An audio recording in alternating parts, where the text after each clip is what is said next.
cette vidéo, nous allons étudier la formation des roches de notre planète. Il existe trois grands types de roches sur notre planète en fonction de leur mode de formation.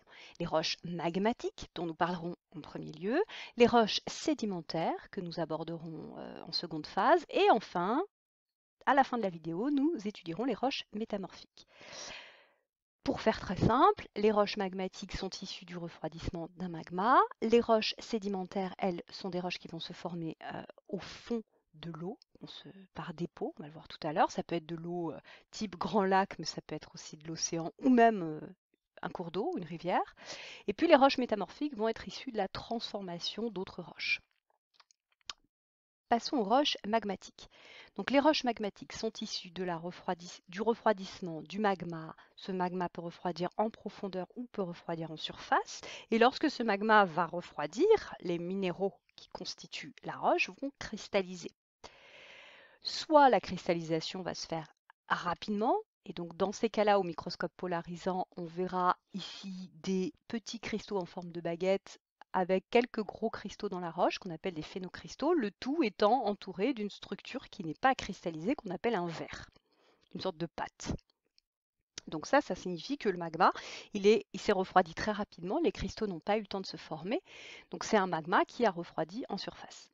Si au contraire, au microscope, on observe une roche qui est faite de cristaux jointifs collés les uns aux autres, alors dans ces cas-là, on dit que cette structure, elle est grenue, alors que la structure précédente était une structure microlithique. Et cette structure grenue est caractéristique d'un magma qui a refroidi en profondeur. Donc le temps de refroidissement étant beaucoup plus lent, les cristaux ont eu le temps de se former. On le voit d'ailleurs à l'œil nu.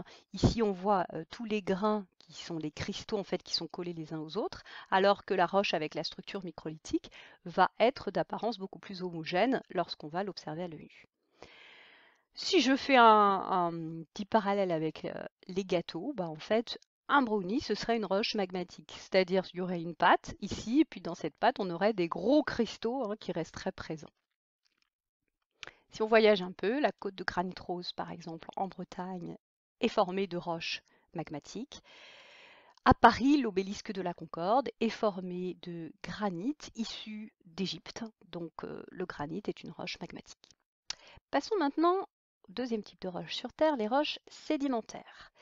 Il existe différentes catégories de roches sédimentaires. D'abord, les roches sédimentaires détritiques. Sur le continent, on va avoir les différentes roches qui vont être présentes, quelle que soit leur nature, qui vont être érodées. Donc, c'est-à-dire qu'elles vont être altérées par l'eau, par le vent, par l'alternance de gel et de dégel. Cette altération peut être physique, c'est-à-dire clairement il va y avoir des petites particules qui vont se détacher de la roche, ça va former des petits cailloux en bas de la roche, ou bien cette altération peut être chimique, c'est-à-dire qu'on va avoir des ions qui vont être détachés de la roche. L'eau est le principal agent qui va transporter donc, ces petites particules, donc au départ dans les cours d'eau, et puis ensuite ces particules vont arriver dans une zone d'eau qui va être stagnante.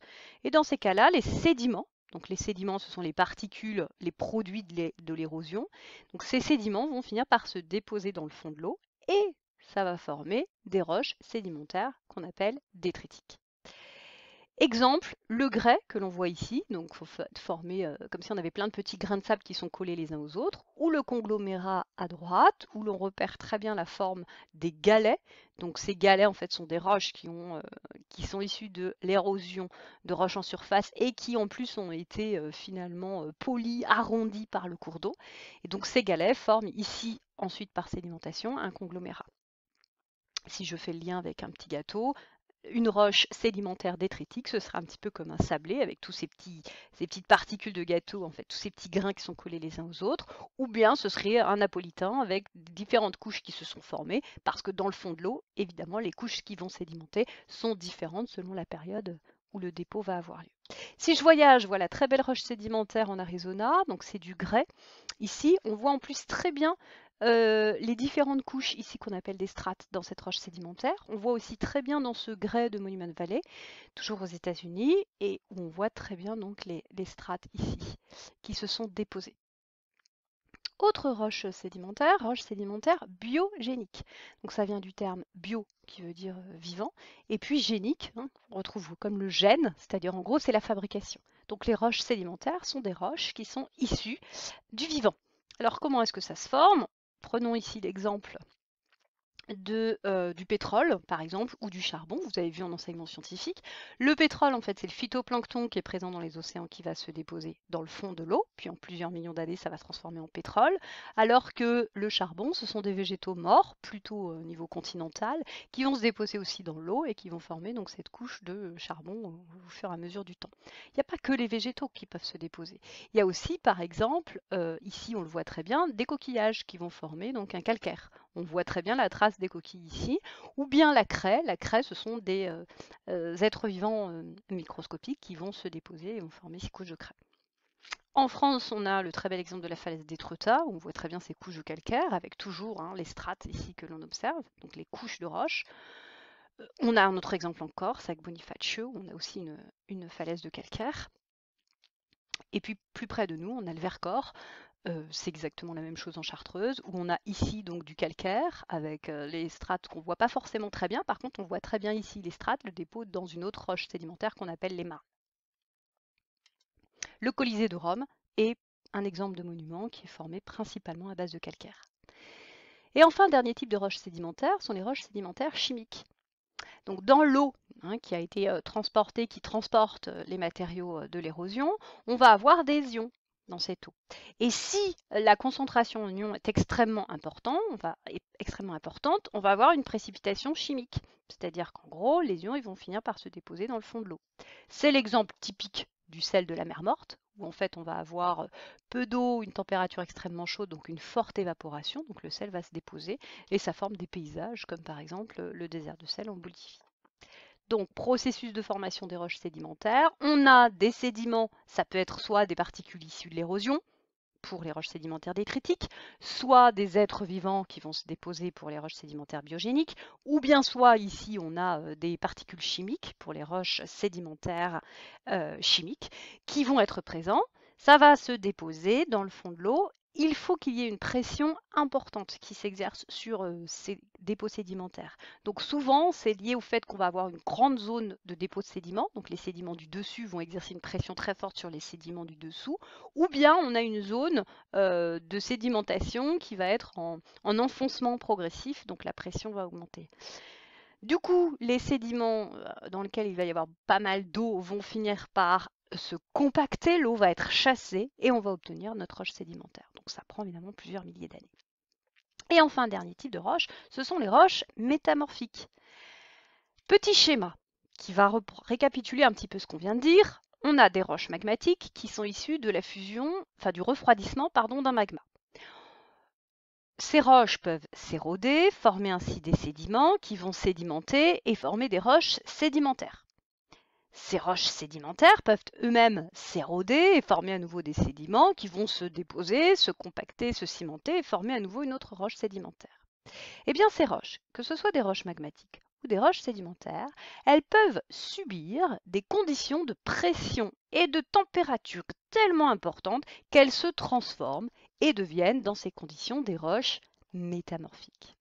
Donc voilà ce que sont des roches métamorphiques. Ça va être la transformation des roches ainsi que de leurs minéraux à l'état solide. Attention, ces roches-là n'entrent pas dans des températures suffisantes pour fondre. Donc ça va rester à l'état solide.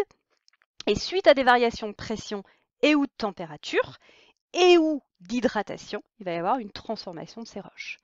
Alors on peut avoir une transformation structurale de la roche, c'est-à-dire qu'on va observer dans la structure de la roche qu'il y a eu des conditions de pression et de température très importantes, donc il y a eu un métamorphisme. C'est l'exemple des roches que l'on va trouver avec un aspect feuilleté, on appelle ça une schistosité, donc comme l'ardoise. Et vous avez d'autres roches dans lesquelles il va y avoir une réorganisation des minéraux dans l'espace. Donc cette réorganisation des minéraux, elle est liée à une contrainte extrêmement forte sur la roche. Les minéraux vont donc se réaligner et vont former comme ça des lignes plus foncées, des lignes plus claires. Alors c'est pas comme tout à l'heure, quand on voyait tout à l'heure vraiment un dépôt de couches des strates. Là on est à une échelle qui est beaucoup plus petite, on appelle ça un litage. On le retrouve par exemple dans les veines du marbre. Les veines du marbre que l'on voit ici, c'est juste un réaménagement de ces minéraux. lors de transformations métamorphiques. Et puis on peut avoir également une transformation minéralogique, c'est-à-dire que les minéraux qui étaient stables dans la roche initiale vont subir des réactions chimiques sous l'effet de la pression, sous l'effet de la température ou sous l'effet éventuel d'une forte hydratation. Ça va faire apparaître de nouvelles associations de minéraux. Mais tout ça, encore une fois, à l'état solide. Par exemple, dans cette roche, on voit des cristaux rouges et puis des cristaux un peu bleus. Alors je vais zoomer un petit peu pour qu'on voit mieux. Ces cristaux rouges, ce sont des grenats et les cristaux bleus qu'on observe, c'est de la glaucophane. Eh bien ça, c'est typique d'une roche métamorphique. Ces minéraux-là ne se forment qu'à certaines conditions de pression et de température. Du coup, quand on trouve une roche métamorphique, ben, on peut retrouver un petit peu l'histoire de cette roche. C'est ce qu'on va appeler un faciès métamorphique, c'est-à-dire en gros, dans la roche, on va trouver une association de minéraux. Cette association de minéraux, c'est une association qui est stable selon la condition de température et de pression.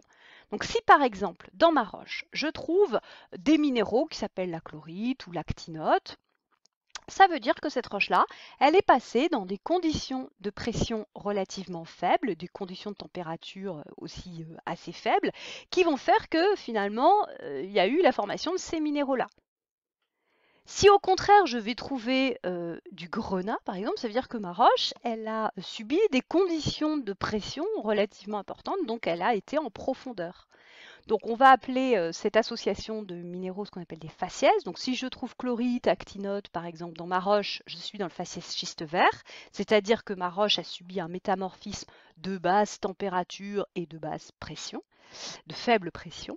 Si j'ai au contraire dans ma roche par exemple d'autres minéraux comme la glaucophane ou la jadéite, dans ces cas-là on est dans un faciès schiste bleu, donc là on est dans un faciès de faible température mais avec une pression qui commence à devenir plus importante, donc un enfoncement de cette roche, cette roche a été enfoncée par le passé.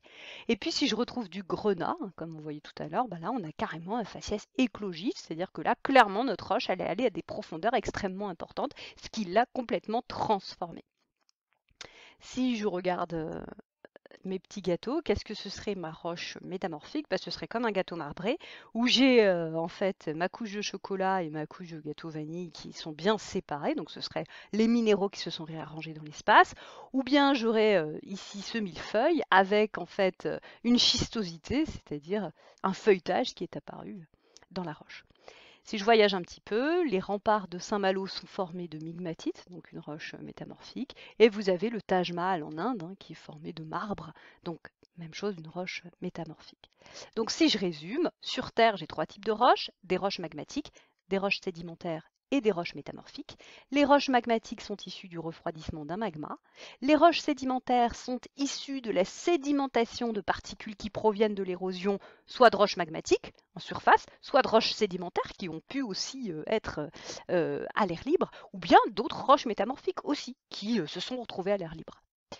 Et puis enfin, le dernier type de roche, ce sont les roches métamorphiques qui sont issues de la transformation de roches soit magmatiques, soit sédimentaires, sous l'effet de la chaleur et de la pression.